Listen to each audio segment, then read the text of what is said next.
distingue.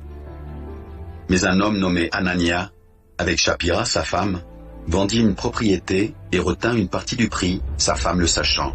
Puis il apporta le reste et le déposa aux pieds des apôtres.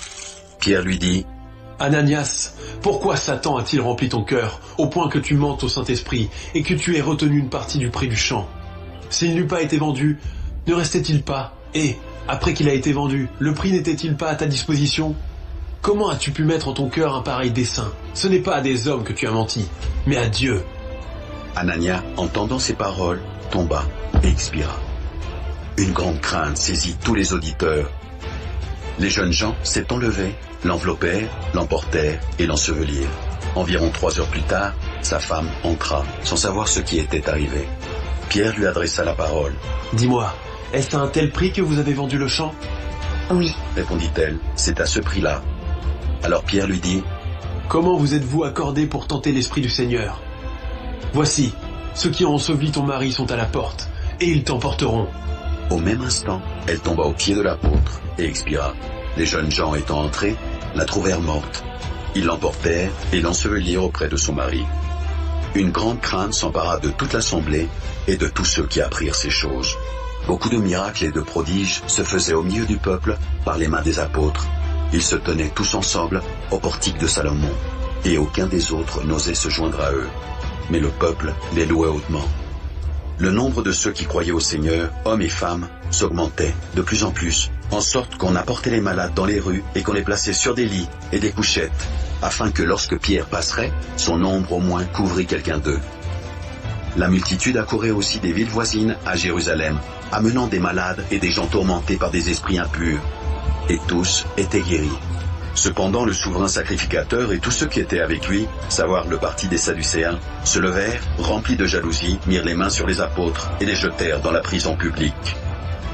Mais un ange du Seigneur, ayant ouvert pendant la nuit les portes de la prison, les fit sortir et leur dit: Allez, tenez-vous dans le temps et annoncez au peuple toutes les paroles de cette vie. Ayant entendu cela, ils entrèrent dès le matin dans le temple et se mirent à enseigner. Le souverain sacrificateur et ceux qui étaient avec lui étant survenus, ils convoquèrent le Sanhédrin et tous les anciens des fils d'Israël, et ils envoyèrent chercher les apôtres à la prison. Les huissiers, à leur arrivée, ne les trouvèrent point dans la prison. Ils s'en retournèrent et firent leur rapport en disant: Nous avons trouvé la prison soigneusement fermée, et les gardes qui étaient devant les portes. Mais, après avoir ouvert, nous n'avons trouvé personne dedans. Lorsqu'ils eurent entendu ces paroles, le commandant du temple et les principaux sacrificateurs ne savaient que penser des apôtres et des suites de cette affaire. Quelqu'un vint leur dire: Voici, les hommes que vous avez mis en prison sont dans le temple, et ils enseignent le peuple. Alors le commandant partit avec les huissiers et les conduisit sans violence, car ils avaient peur d'être lapidés par le peuple. Après qu'il les eut ramenés en présence du Sanhédrin, le souverain sacrificateur les interrogea en ces termes: Ne vous avons-nous pas défendu expressément d'enseigner en ce nom-là? Et voici, vous avez rempli Jérusalem de votre enseignement, et vous voulez faire retomber sur nous le sang de cet homme.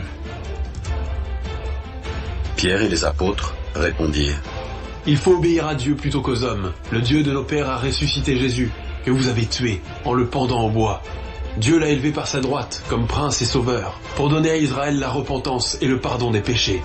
Nous sommes témoins de ces choses, de même que le Saint-Esprit, que Dieu a donné à ceux qui lui obéissent. Furieux de ces paroles, il voulait les faire mourir.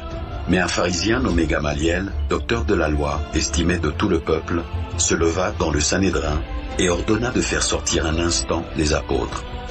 Puis il leur dit: Hommes israélites, prenez garde à ce que vous allez faire à l'égard de ces gens. Car il n'y a pas longtemps que parut Théodas, qui se donnait pour quelque chose et auquel se rallièrent environ 400 hommes. Il fut tué et tous ceux qui l'avaient suivi furent mis en déroute et réduits à rien. Après lui, parut Judas le Galilien, à l'époque du recensement. Il attira du monde à son parti. Il périt aussi et tous ceux qui l'avaient suivi furent dispersés. Et maintenant, ne vous occupez plus de ces hommes, et laissez-les aller. Si cette entreprise ou cette œuvre vient des hommes, elle se détruira. Mais si elle vient de Dieu, vous ne pourrez la détruire. Ne courez pas le risque d'avoir combattu contre Dieu. Ils se rangèrent à son avis, et ayant appelé les apôtres, ils les firent battre de verges. Ils leur défendirent de parler au nom de Jésus, et ils les relâchèrent. Les apôtres se retirèrent de devant le Sanhédrin, joyeux d'avoir été jugé digne de subir des outrages pour le nom de Jésus. Et chaque jour dans le temple et dans les maisons, il ne cessait d'enseigner et d'annoncer la bonne nouvelle de Jésus-Christ.